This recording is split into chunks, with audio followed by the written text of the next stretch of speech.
ಎಲ್ಲರಿಗೂ ನಮಸ್ಕಾರ, ಸ್ವಾಗತ. SAP EWM ಸ್ಪೇಸ್ನಲ್ಲಿ ನೀವೇನಾದ್ರೂ ಜಾಬ್ ಹುಡುಕ್ತಿದ್ರೆ ಇವತ್ತಿನ ಈ ಟಾಪಿಕ್ ನಿಮ್ಗೆ ತುಂಬಾನೇ ಮುಖ್ಯ ಆಗತ್ತೆ. ನಾವಿವತ್ತು SAP EWMನ ಆರ್ಗನೈಸೇಷನಲ್ ಸ್ಟ್ರಕ್ಚರ್ ಬಗ್ಗೆ ಡೀಪ್ ಆಗಿ ಮಾತಾಡೋಣ. ಅಷ್ಟೇ ಅಲ್ಲ, ಇದನ್ನ ಇಂಟರ್ವ್ಯೂನಲ್ಲಿ ಹೇಗೆ ಎಕ್ಸ್ಪ್ಲೇನ್ ಮಾಡಬೇಕು ಅಂತ ಒಂದು ಕ್ಲಿಯರ್ ಗೈಡ್ಲೈನ್ ಕೂಡ ಕೊಡೋಣ. ನಾವು ಶುರು ಮಾಡೋಕ್ಕೂ ಮುಂಚೆ ಒಂದು ಚಿಕ್ಕ ರಿಕ್ವೆಸ್ಟ್. ಈ ಥರದ ಕಂಟೆಂಟ್ ನಿಮ್ಗೆ ಇಷ್ಟ ಆಗ್ತಿದ್ರೆ ದಯವಿಟ್ಟು ನಮ್ಮ ಚಾನೆಲ್ಗೆ ಸಬ್ಸ್ಕ್ರೈಬ್ ಮಾಡಿ. ಯಾಕಂದ್ರೆ ನಿಮ್ಮ ಸಪೋರ್ಟ್ ಇದ್ರೇನೆ ನಮ್ಗೆ ಈ ಥರದ ಯೂಸ್ಫುಲ್ ವಿಷಯಗಳನ್ನ ನಿಮ್ಮ ಮುಂದೆ ತರಕ್ಕೆ ಒಂದು ಮೋಟಿವೇಶನ್ ಸಿಗೋದು. ಸರಿ, ಇಂಟರ್ವ್ಯೂನಲ್ಲಿ ಆಲ್ಮೋಸ್ಟ್ ಎಲ್ಲರೂ ಕೇಳೋ ಒಂದು ಕಾಮನ್ ಆದ್ರೆ ತುಂಬಾನೇ ಇಂಪಾರ್ಟೆಂಟ್ ಪ್ರಶ್ನೆ ಅಂದ್ರೆ ಇದೆ: SAP EWMನಲ್ಲಿ ಆರ್ಗನೈಸೇಷನಲ್ ಸ್ಟ್ರಕ್ಚರ್ ಅಂದ್ರೆ ಏನು? ಈ ಒಂದೇ ಒಂದು ಪ್ರಶ್ನೆಗೆ ಒಂದು ಪರ್ಫೆಕ್ಟ್ ಉತ್ತರ ಕೊಡೋದೇ ಇವತ್ತಿನ ನಮ್ಮ ಮುಖ್ಯ ಉದ್ದೇಶ. ಹಾಗಾದ್ರೆ ಈ ಉತ್ತರವನ್ನ ಅರ್ಥ ಮಾಡ್ಕೊಳಕ್ಕೆ ನಾವು ಒಂದು ವೇರ್ ಹೌಸನ್ನ ಸ್ಟೆಪ್ ಬೈ ಸ್ಟೆಪ್ ಅಂದ್ರೆ ಮೇಲಿಂದ ಕೆಳಕ್ಕೆ ಹೇಗೆ ಕಟ್ತಾರೆ ಅಂತ ನೋಡೋಣ. ಇದನ್ನೇ ಕೋರ್ ಹೈರಾರ್ಕಿ ಅಂತ ಕರೆಯೋದು. ಬನ್ನಿ ಶುರು ಮಾಡೋಣ. ಇಲ್ಲಿ ನೋಡಿ, ಇದೇ EWM ಸೆಟಪ್ನ ಬೇಸಿಕ್ ಹೈರಾರ್ಕಿ. ಮೊದಲು ಬರೋದು ವೇರ್ಹೌಸ್ ನಂಬರ್, ಅದರ ಕೆಳಗೆ ಸ್ಟೋರೇಜ್ ಟೈಪ್, ಆಮೇಲೆ ಸ್ಟೋರೇಜ್ ಸೆಕ್ಷನ್ ಮತ್ತು ಫೈನಲಿ ಸ್ಟೋರೇಜ್ ಬಿನ್. ಹೇಳ್ಬೇಕು ಅಂದ್ರೆ ಯಾವುದೇ EWM ವೇರ್ಹೌಸ್ನ ಬೆನ್ನೆಲುಬು ಇದು.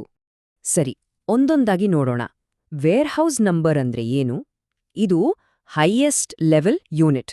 ಅಂದ್ರೆ ಇದು ಒಂದು ಇಡೀ ಫಿಸಿಕಲ್ ವೇರ್ಹೌಸ್ ಅಥವಾ ಡಿಸ್ಟ್ರಿಬ್ಯೂಷನ್ ಸೆಂಟರ್ ಅನ್ನ ರೆಪ್ರೆಸೆಂಟ್ ಮಾಡುತ್ತೆ. ಮಿಕ್ಕಿದ್ದೆಲ್ಲ ಇದ್ರ ಅಂಡರ್ನಲ್ಲೇ ಬರೋದು.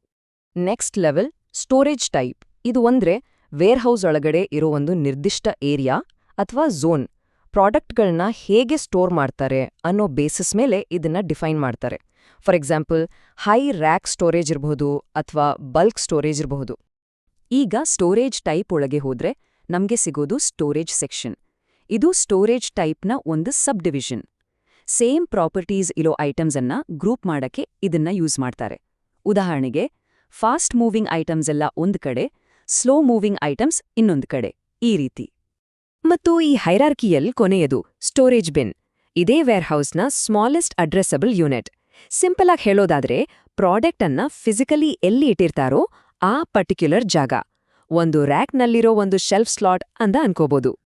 ಓಕೆ, ಈಗ ನಮಗೆ ಬೇಸಿಕ್ ಹೈರಾರ್ಕಿ ಅರ್ಥ ಆಯ್ತು ಅಲ್ವಾ? ಆದ್ರೆ ಒಂದು ವೇರ್ಹೌಸ್ ಕರೆಕ್ಟಾಗಿ ಕೆಲಸ ಮಾಡ್ಬೇಕು ಅಂದ್ರೆ ಇಷ್ಟ್ ಸಾಕಾಗಲ್ಲ. ಅದಕ್ಕೆ ಕೆಲವು ಸಪೋರ್ಟಿಂಗ್ ಯೂನಿಟ್ಸ್ ಬೇಕು. ಬನ್ನಿ ಈಗ ಅವುಗಳ ಬಗ್ಗೆನೂ ತಿಳ್ಕೊಳ್ಳೋಣ. ಈ 4 ತುಂಬಾನೇ ಇಂಪಾರ್ಟೆಂಟ್ ಸಪೋರ್ಟಿಂಗ್ ಯೂನಿಟ್ಸ್. ಅವು ಯಾವ್ಯಾವು ಅಂದ್ರೆ activity area, door, staging area ಮತ್ತು ವರ್ಕ್ ಸೆಂಟರ್. ಇವು ವೇರ್ಹೌಸ್ನ ಪ್ರೋಸೆಸ್ ಮತ್ತೆ ಲೇಬರ್ ಮ್ಯಾನೇಜ್ಮೆಂಟ್ಗೆ ತುಂಬಾ ಅಗತ್ಯ. ಆಕ್ಟಿವಿಟಿ ಏರಿಯಾ ಅಂದ್ರೆ ಅದು ಜಸ್ಟ್ ಒಂದು ಜಾಗ ಅಲ್ಲ, ಅದು ವರ್ಕ್ ಮ್ಯಾನೇಜ್ಮೆಂಟ್ಗೆ ಸಂಬಂಧಿಸಿದು. ಇದು ಸ್ಟೋರೇಜ್ ಬಿನ್ಗಳ ಒಂದು ಲಾಜಿಕಲ್ ಗ್ರೂಪಿಂಗ್. ಪಿಕ್ಕಿಂಗ್, ಪುಟವೆ, ಈ ತರದ ಸ್ಪೆಸಿಫಿಕ್ ಟಾಸ್ಕ್ಗಳಿಗೋಸ್ಕರ ವರ್ಕರ್ಸ್ನ ಆರ್ಗನೈಸ್ ಮಾಡೋಕೆ ಇದನ್ನ ಯೂಸ್ ಮಾಡ್ತಾರೆ. ಡೋರ್ ಮತ್ತೆ ಸ್ಟೇಜಿಂಗ್ ಏರಿಯಾ ಇವೆರಡೂ ಒಟ್ಟೊಟ್ಟಿ ಕೆಲಸ ಮಾಡ್ತವೆ. ಡೋರ್ ಇನ್ಬೌಂಡ್ ಮತ್ತೆ ಔಟ್ಬೌಂಡ್ ಟ್ರಾಫಿಕ್ ಅನ್ನ ಹ್ಯಾಂಡಲ್ ಮಾಡುತ್ತೆ. ಇನ್ನು ಸ್ಟೇಜಿಂಗ್ ಏರಿಯಾ ಅನ್ನೋದು ಗೂಡ್ಸ್ ಅನ್ನ ಅದರ ಜಾಗಕ್ಕಿಡೋಕ್ಕೂ ಮುಂಚೆ ಅಥವಾ ಪಿಕ್ ಮಾಡಿದ್ಮೇಲೆ ಸ್ವಲ್ಪ ಹೊತ್ತು ಟೆಂಪರರಿಯಾಗಿಡೋ ಒಂದು ಝೋನ್. ಈಗ ವರ್ಕ್ ಸೆಂಟರ್. ವರ್ಕ್ ಸೆಂಟರ್ ಅಂದ್ರೆ ವೇರ್ಹೌಸ್ ಒಳಗಡೆ ಇರೋ ಒಂದು ಫಿಸಿಕಲ್ ಲೊಕೇಶನ್. ಇಲ್ಲಿ ವ್ಯಾಲ್ಯೂ ಆಡೆಡ್ ಸರ್ವಿಸಸ್ ಅಂದ್ರೆ VS ಅಂತ ಕರಿತೀವಲ್ಲ, ಆ ಕೆಲಸಗಳನ್ನ ಮಾಡ್ತಾರೆ. ಉದಾಹರಣೆಗೆ ಪ್ಯಾಕಿಂಗ್, ಲೇಬಲಿಂಗ್ ಅಥವಾ ಕ್ವಾಲಿಟಿ ಇನ್ಸ್ಪೆಕ್ಷನ್. ಸರಿ, ಈ ಎಲ್ಲಾ ಥಿಯರಿ ಕಾನ್ಸೆಪ್ಟ್ಸ್ ಎಲ್ಲ ಆಯ್ತು. ಆದ್ರೆ ರಿಯಲ್ ಬಿಸ್ನೆಸ್ನಲ್ಲಿ ಇವೆಲ್ಲ ಹೇಗೆ ಒಟ್ಟಿಗೆ ಕೆಲಸ ಮಾಡ್ತವೆ? ಬನ್ನಿ ಇದನ್ನ ಅರ್ಥ ಮಾಡ್ಕೊಳ್ಳಕ್ಕೆ ಒಂದು ರಿಯಲ್ ವರ್ಲ್ಡ್ ಸಿನಾರಿಯೋ ನೋಡೋಣ.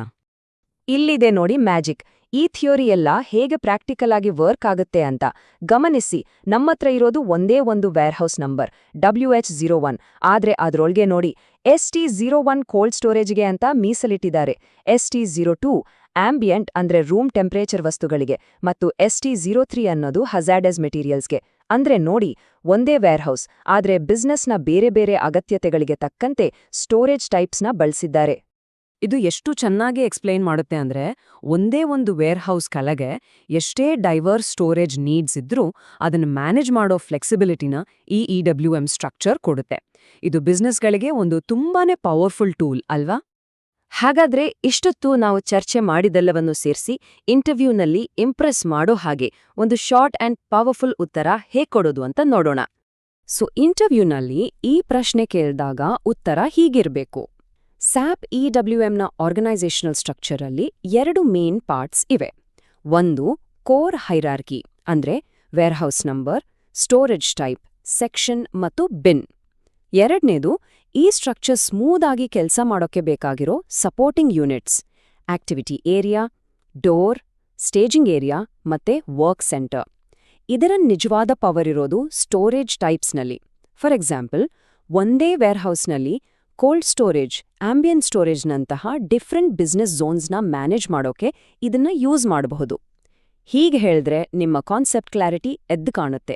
ಈ ವಿಶ್ಲೇಷಣೆ ಮುಗ್ಸೋಕೆ ಮುಂಚೆ ನಿಮಗೊಂದು ಯೋಚನೆ ಮಾಡೋಕೆ ಒಂದು ಪ್ರಶ್ನೆ.